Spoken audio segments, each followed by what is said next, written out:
David Thompson, and this is Civil War Conversations. On behalf of the Civil War Monitor, it's a new video blogging series where we speak with prominent members of the Civil War community. And I'm joined today by Dr. Megan Kate Nelson, a lecturer of history and literature up at Harvard, and author of Ruination, Destruction, and the American Civil War. And this is out by University of Georgia Press, and it is out now, actually. So, Dr. Nelson, thank you so much for joining us today. And why don't you start off maybe by telling us just a little bit about the book itself? Sure. Well, thanks so much for having me, first of all. It's exciting to have the book out, finally, after 8 years in process. So the book is a cultural and environmental study of different forms of destruction and experiences of destruction during the Civil War. So I discuss cities and houses and forests and the bodies of men as four different kinds of ruins, about which Northerners and Southerners debated quite a bit between 1861 and 1865. Discussion of all these forms of ruins was just everywhere. In personal papers, in print culture, and visual culture. So I was really interested to see what people were talking about and why they were talking about ruins as a way to talk about war. And during your research, I mean, this is fascinating. I really enjoyed reading this book. Oh, great. Did you find, what is it about ruins? It's very prominent in the narrative, yes. And obviously you're seeing a lot of people talk about this. What is it about it? Well, that's a really great question, and that was one of my first lines of inquiry, was sort of looking into the antebellum period and the New Republic and trying to figure out when did this fascination with ruins really come about and why did it come about? And it's really rooted in a European cultural tradition of both visual culture and aesthetics, and then also history and thinking about history. And so ruins became, really at the end of the 18th century, a way for transatlantic communities to really talk about empire, actually, about the rise and fall of empires. And so you see ruins a lot in history writing, and then you also see them cropping up in paintings and engravings and lithographs as these sort of sites of cultural meaning where viewers could take all kinds of lessons away from those images about the rise and fall of empires, again, as indicative of change over time, the triumph of nature over man. And once you start looking for ruins in kind of late 18th and early 19th century culture, you see them everywhere. So they became a sort of popular trope. And they had multiple kinds of meanings, but they didn't require a lot of knowledge to interpret, which is kind of an interesting component, so ruins really became democratized, and a wide range of people looked at them and thought about them and considered them in their daily lives. Yeah, and I think that democratization of it really springs forth in the book when you're talking about accessibility, and that obviously everybody couldn't take the grand European tour. Right. So this had to be almost brought back to them. So, yes. Yes. What brought you toward this subject? I mean, obviously, it's slightly unique, but yes. I was wondering if you could speak to that a little bit. Sure. Well, throughout my career, I've always been interested in marginal landscapes, in places that have contradictory or paradoxical meanings, and so I'm an environmental and cultural historian, so my first book, Trembling Earth, which is also published with Georgia, is a cultural history of the Okefenokee Swamp in southern Georgia. And I was interested in that space because swamps are so maligned in our cultural imagination. And actually, when I was doing the research for that book, I found ruins in swamps quite a lot. And so I started getting interested in that kind of material form, and that led me to Civil War studies, because the Civil War created the most abundant ruins, sadly, but as a necessity of warfare, really in American history. And obviously something you touch on in the introduction, and you find it throughout the book, the common thought on ruination for people both in the North and the South. Do you find that this is something that really needs to be inserted more into this memory narrative? Obviously, with David Blight's work and many, many others, we're talking about reconciliation following the war.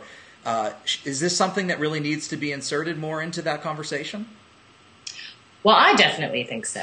But the interesting thing about ruins is that I found that even though they dominated the discussion of warfare and warfare strategies and both soldiers and civilians' experiences on both sides, during the war itself, after 1865, they disappeared from the landscape materially. Right.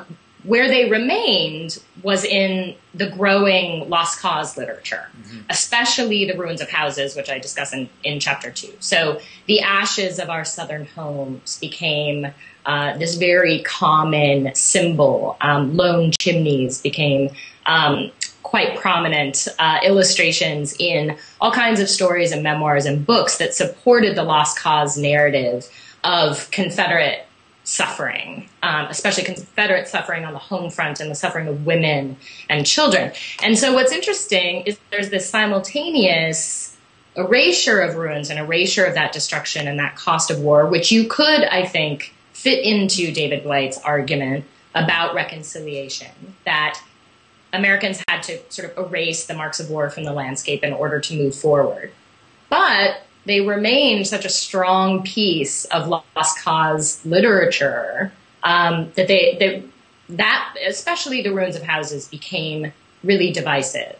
And then after Reconstruction, when Confederate politicians started to gain more power, amputees, who I discuss in chapter 4, would often, I mean, we talk a lot about waving the bloody shirt, but there was a considerable amount of kind of waving the prosthetic or waving the empty sleeve, really on both sides, in the North and the South, in ways that I think we could consider to be quite divisive and not reconciliationist at all. So the book doesn't talk a whole lot about the Reconstruction period. The focus is really on mostly 1861 to 1865, but the symbolic career of Civil War ruins in the years since then is just as complicated and paradoxical as it was during the war itself. Right, right. Obviously, with this work, you're bridging two kind of fields, obviously with the environmental history as well as kind of a cultural history. Obviously, another UGA Press publication of note recently is Lisa Bradys' work. Yes. On the environment and the war. Do you have a sense of kind of future areas of exploration, or do you think this could really catch on? I'm sure you hope it does. Yes. But, are there, in your mind, some huge gaps really that need to be addressed by yourself or others? Sure. Well, I think environmental history, we're right on the sort of crest of the wave. Lisa's work has been out, and obviously I think people have known about her work since 2005, since she published the article in Environmental History. And Lisa's a good friend. I cannot wait to read her book. I have it sitting on my table right over here. I've read the dissertation and of course the articles that she's written, and I know her quite well. So I'm delighted. We're actually on facing pages of the UGA catalog, which is very exciting.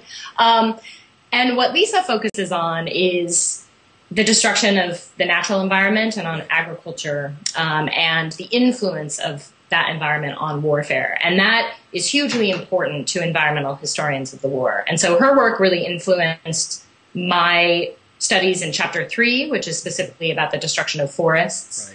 Right. And where we diverge is that I talk more about built environment than she does. And then there's the section at the end about bodies. And those are really the three areas that I think are where grad students are coming up and doing really good, important research into all of these different areas, into natural environments and built environments, and also bodies at war. And so there's so much more work to do. I mean, this is a growing field. It's a nascent field. So there are many, many different holes to fill, I think, that some really good quality grad students are working to fill right now. And in terms of other areas, there really hasn't been much either in environmental history of the Civil War or in the cultural history of the Civil War about the Southwest, the far West in the war, the sort of and desert warfare. I think because the war itself, if we think about it in terms of the Eastern theater and what constituted the war, really only lasted for maybe a year and a half or 2 years in that area. But it's a fascinating place to research. And I think a lot of cultural historians are turning their eye toward the far West and Native Americans in particular. I think we need to know a lot more about Native Americans and their role in the conflict, because they were really significant. And both Union and Confederate military personnel had to consider Native Americans really in all of the theaters. I don't think it was even just the far West. So those would be the areas I would say are kind of on the rise. I see. And obviously, I have to put the plug in if people want to read your fantastic article about the war in New Mexico in a prior Monitor issue. They certainly can get access to that. So I feel obligated to do that, of course. Obviously, as we headed towards kind of the end of the interview with Civil War Conversations, we tend to ask some general questions of our authors that we tend to interview. Do you have any piece of advice, perhaps, for a grad student or an amateur historian who's about to embark upon this crusade? Well, I would say, the internet has profoundly changed our job as historians and our methodology, because so many resources are now available online through Google Books and digital archives. And that is hugely helpful. I think that's amazing, because often we don't have the funding to go travel to archives and to libraries. So to have access to that in your own office is, at your house, is really incredible. But what I would say to anyone who wants to do this kind of research or Civil War research in general is try to go to those archives if you can and look at the original manuscript material, especially letters and diaries, and then also the original visual images that the war produced. And this is my, if there's any sort of activist strain in ruination, this the attention to visual images is that strain. Right. I think that both Civil War historians and environmental historians really need to do a better job of considering visual images, not only as evidence of what people thought and how they imagined the war, but also as actual historical evidence where we can find, the real war that actually has gotten into the books in those images. And then also think about them as, how did soldiers interact with illustrations from Harper's Weekly? They actually write about it quite a lot. How did they, one of the fascinating things I think about looking at soldiers' letters and what you miss if you only have transcripts or the published version is that they drew little pictures, sort of like we do, you're taking notes in class and you doodle or whatever. They took they drew pictures and sketches in their letters all the time. And this is one of the things that you gain access to when you look at the actual material and kind of hold it in your hands, which I think is amazing and the most satisfying element of being a historian, I think. Okay. And then one last question for you, and this may be a little bit of a tricky one, but do you have a favorite Civil War book, or is there something that you've read recently that has just really grabbed you that you'd recommend to our audience? Well, I mean, the book that has influenced me the most in the last couple of years, not only because it's so superbly well written, but also because the research is so amazing, is Drew Gilpin-Faust, This Republic of Suffering, which will probably not be news to anyone who reads the Civil War Monitor. They've probably read that book already, and if they have not, they should. Because one thing I think that Drew Faust does in that book, which cultural historians need to do a better job of in Civil War studies, is to really do the cultural analysis in a really incisive and interesting and innovative way, but to root it to the military history and the sort of arc of the war on the ground. Right. Because sometimes cultural historians, and especially those who study Civil War literature, kind of do these really amazing studies and make these great arguments, but they seem disconnected from the war itself. And what Drew Faust does is to really root those two things together in this amazing cultural study of death, which clearly informed the fourth chapter of the book, but really the imprint of her work is everywhere. Right. Well, Dr. Nelson, thank you so much for joining us today. Again, the book is Ruination, Destruction and the American Civil War. It is out now, so go out and get it, folks. And hope to have you on again soon sometime, Dr. Nelson, with a future work. All right. Well, thanks for having me.